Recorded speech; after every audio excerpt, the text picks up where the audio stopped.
kalau bicara kerendahan hati itu seringkali orang berpikir kerendahan hati itu malah untuk orang-orang yang lemah, untuk orang-orang yang tidak bisa punya achievement besar dalam hidup ya. Padahal kan tidak demikian. Kalau kita melihat penelitian yang dilakukan oleh orang bernama Jim Collins misalnya, dia itu meneliti pemimpin-pemimpin CEO terhebat di Amerika Serikat. Ya. Kemudian dia bukukan dalam buku berjudul From Good to Great.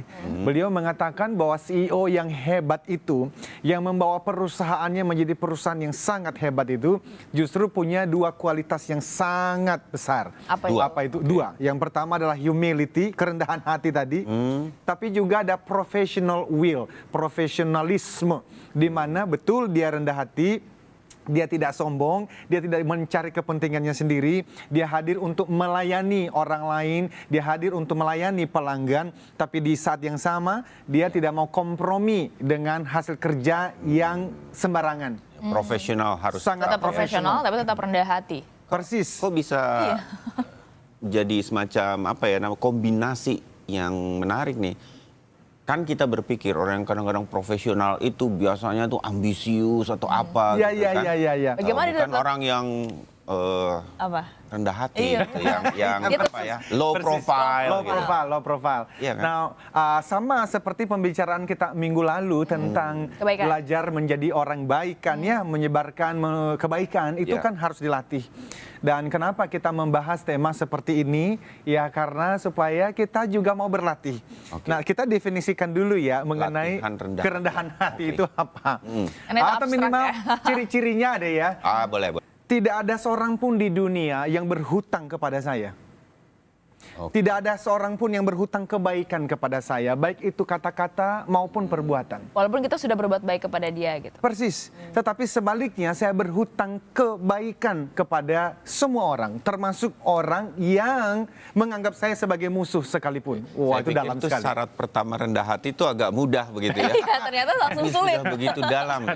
Yang baru pertama udah sulit. Itulah sebab ketika saya, gini loh, pemirsa di luar sana, Anda bisa mengecek hati Anda itu udah mulai rendah hati, bukan rendah Belum. diri loh ya. Ya, rendah hati atau belum? Rendah diri itu kan inferiority sebetulnya. Bahwa kita merasa diri tidak berharga. Dan kita membiarkan diri kita dan hak-hak kita diinjak-injak. Itu inferior, itu rendah diri. Berarti tetap bisa percaya diri tapi tetap rendah hati. Oh, justru orang yang rendah hati itu karena dia mengenal diri, menerima diri, bahkan menghargai dirinya. Tetapi penerimaan diri dan penghargaan diri ini bukan karena dia merasa paling berkuasa, bukan. Ya. Penerimaan diri dan penghargaan diri itu datangnya dari apa yang Sang Pencipta katakan mengenai dirinya. Ini udah bicara mengenai identitas nih. Identitas itu, Mas Bayu, ada 3. Apa kata orang mengenai diriku? Atau apa kata diriku mengenai diriku? 2 hal ini tidak bisa membawa kita menjadi orang yang rendah hati.